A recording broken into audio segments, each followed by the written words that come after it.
Hello, you fine ladies and gentlemen. I hope you're all having a splendid day. I hope everything is going your way. Don't forget, be a boss. You are your own business, and you gotta run that thing. You gotta invest in that thing. You gotta be bold. That's actually a really, really important one. I cannot stress that enough. Like Obi-Wan Kenobi being a bold one, you got to be bold. That's all there is to it. But most importantly, do not forget to sleep. People sleep on sleep. Haha, ironic. 7 hours, preferably 8. That's what we're talking about. Sleep is essential. You see all these motivational things telling you, oh, work while others are sleeping, pull late ones and get up early because you're on the grind, all that sort of stuff. But I'm telling you, sleep is part of the grind. You need to be rested, well rested, if you're going to go out there and be the best there ever was. Sleep is key. Boom. There's some old BoringHen motivation, just like the old days.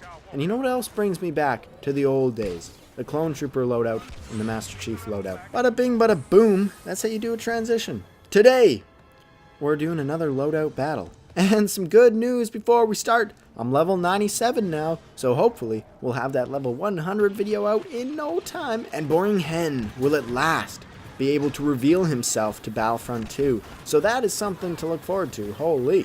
But let's get into this loadout battle, starting with the Clone Trooper. Here's a quick breakdown. We got the A280C as our blaster, the explosive shot charge card, the thermal detonator, and the shock grenade for our star cards. And for our trait, we're using the Berserker. Overall, this loadout isn't too bad, and that pretty much sums everything up. The A280C is just a classic all-around okay blaster. Not the best, not the worst. Personally, my highest scoring round ever was one with the A280C, and then I've also had numerous terrible games with it where it just seems completely useless. So really, you never know with this one. The shock grenade is great, of course, but just not on these larger maps. Not really, at least. All the enemies are just too spread out for this to really be effective in most situations you're going to encounter in these big game modes. The thermal detonator is good, but there are better star cards, of course, but it's not that bad. I could keep going on with this, but really, I think what we're trying to say is it's kind of a middle ground loadout. If you're trying to be the best there ever was, probably not the loadout you're going to use. It's good, and it can work, but it's definitely not the best. On to the Master Chief loadout. We got the TL-50 Heavy Repeater, the Scan Pulse Charge card, the Thermal Detonator, and the Scout Pistol for our star cards, and the Bodyguard for our trait card.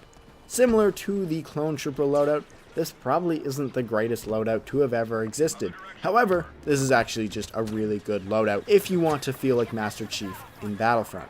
I can't speak for everybody, but when I play with this setup, I actually feel like I'm Master Chief, which is pretty crazy. The TL-50 is personally one of my favorite blasters in the game, and I think it's great. And then the Scan Pulse is useful as well, no doubt, probably one of the best charge cards there is.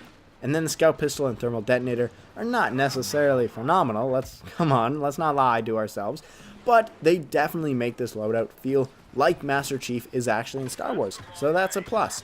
So in the end, I must say that today, the Master Chief beats out the Clone Trooper loadout, and gets added to the list of contenders for the possible best loadout in Battlefront video.